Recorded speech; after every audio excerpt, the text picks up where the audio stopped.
হে everyone, কেমন আছো সবাই? আশা করছি সবাই খুব ভালো আছো আর আমিও খুব ভালো আছি। এই দেখো, আমরা সকাল সকাল বেরিয়ে পড়েছি ওই বাড়ি যাওয়ার জন্য। তো হ্যাঁ, দাঁড়িয়ে আছি এই কারণে, প্রচণ্ড বৃষ্টি পড়ছে আর ছাতাতে হচ্ছে না, ওর জন্য মা একটা ছাওয়া জায়গা দিয়ে দাঁড় করালো। কারণ মিষ্টির গায়ে জল লাগানো যাবে না, ওর এমনিতে প্রচুর পরিমাণে ঠান্ডা লেগেছে আর বৃষ্টির জলে যদি জ্বর চলে আসে, ওই কারণে এক জায়গায় দাঁড়িয়েছিলাম।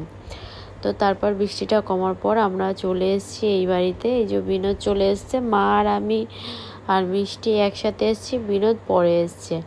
তো এই দেখো, ওর ঠাম্মির কোলে একটু কিছুক্ষণ খেলা করে নিল, তারপরে কি ওর বদমাইশি শেষ নেই। ও তো দেখো এদিক ওদিক ওকে করা হচ্ছে, কিছুক্ষণ খুবই ভালো ছিল, তারপর গিয়ে আবার গিয়ে ওর বদমাইশি শুরু হয়ে গেছে, কান্নাকাটি এরকম ব্যাপার। ওকে দেখো, এখানে এত খেলনা দেওয়া হয়েছে, ও খেলনাগুলো নিয়ে খেলবে তা না, শুধু দুষ্টুমি করেই যাচ্ছে, শুধু কান্নাকাটি হ্যাঁ এরকম করে যাচ্ছে। এখানে দেখো রেড কালারের পুতুলটা দেওয়া হয়েছে, তারপরে এখানে জিরাফটা দেওয়া হয়েছে, মানে মানির যত খেলনা ছিল সবই এনে দেওয়া হয়েছিল, কিন্তু তাও বদমাইশি ওর শেষ নেই। এখানে চলে আসলো মা রান্নাঘরে, কিছু হয়তো খাবার দাবার বাড়ছিল।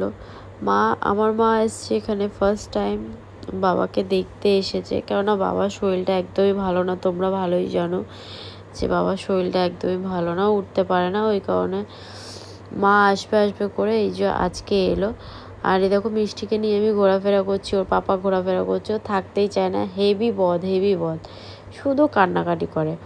আর এখানে মা তো কত মিষ্টি নিয়ে চলে এসেছে, দেখো মাকে দিচ্ছে, মা বলছে আমি এত খেতেই পারবো না, কেননা মার শরীরটা সত্যি একদমই ভালো না, মা খায় না, কেননা আমার একটু হজমের প্রবলেম হচ্ছে, ওই কারণে। তাও মা দিল, বললো একটু খাও।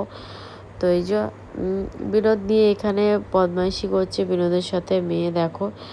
আর মা আর বিনোদ কিছুক্ষণ কথা বলছিল, তো অনেকক্ষণই থেকেছি ওই বাড়িতে। আর বৌদি ফৌদি কেউই নেই বাড়িতে, তো ওরা থাকলে একটু ভালো হতো। আর এখানে দেখো পাখাটা তোমাদের দেখানোর একটাই উদ্দেশ্য, কিছুদিন আগে নাকি বড়দা পাখাটাকে খুলে আর ঠিক করতে পারেনি, তো নিয়ে গেছিলো গ্যারেজে নিয়ে যাওয়ার পর নাকি তার মধ্যে দেখেও মানে অটোর থেকেই নাকি ওই পেছনের ওটা চুরি হয়ে গেছে। চলে আসলাম বাড়িতে চলে এসে এই দেখো রান্না বান্না বসিয়ে দিচ্ছি। আর এখানে পরীর খুব খিদে লেগেছে, পরী আর মিষ্টি এখানে খেলা করছে, আর আমি এখানে আজকে রাতের বেলা চিকেন বানাচ্ছি।